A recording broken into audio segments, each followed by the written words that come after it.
When we die, our soul departs from our body. And the soul goes on a journey that has many stages to it. And for the beginning of this khutbah, I want to focus on one stage of the journey of this soul. And that is when the soul descends into the grave to be reunited with our bodies. And when the soul is coming down, it witnesses the janazah, the funeral. And your body is laying there on the ground, wrapped up, getting ready to be buried. And you're descending and you're seeing this, and you're hearing it, you're experiencing it. And when the people then take your body and place it in the grave, your soul descends in there, into the grave, to be reunited with your body. And then your loved ones, your friends who were there at your janazah, they will start shoveling dirt, start picking up dirt with their hands and placing it in the grave, throwing it on top of you, and you will feel it fall on top of you. And they will do this until you are completely covered up. And you will be there in the grave, covered up, and you will have consciousness. You will be alive. Not physically, obviously, but your soul will experience this. And then after your family makes some du'as, and they say some nice, kind words about you, they'll walk away. They'll leave. And you will hear their footsteps, as the Prophet, peace and blessings be upon him, said, that you will hear their footsteps as they walk away. And you will be there alone, in the grave, by yourself. Darkness, silence.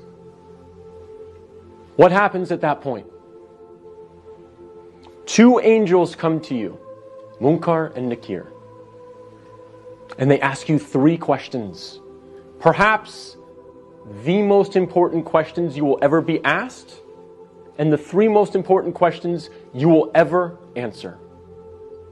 And those questions are, what is your deen? Translated as, what is your way of life or your religion? Who is your prophet? And who is your Lord? Not necessarily in that order, but those are the three questions.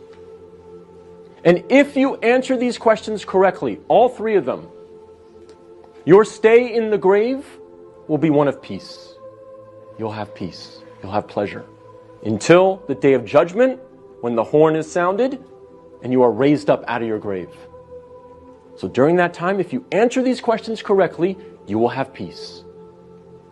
But if you don't answer these questions correctly, all three of them, your stay in the grave will be full of pain.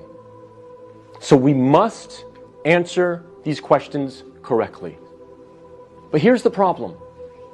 A lot of us say to ourselves at this point, I'm good because I'm a Muslim. And I know the answers to these questions, and I'll answer them correctly. This is a problem. This is called being overconfident. Because, as many of the scholars say, the answer is not given with your tongue. The answer is not given with your brain. The answer is given with your heart. What is in your heart will come out at that moment.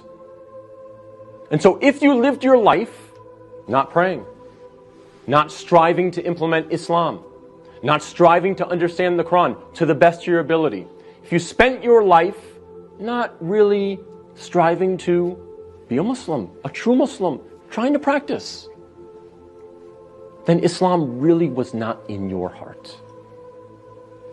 So we have to make sure that we're striving, again, to the best of our ability. I'm not asking for perfection.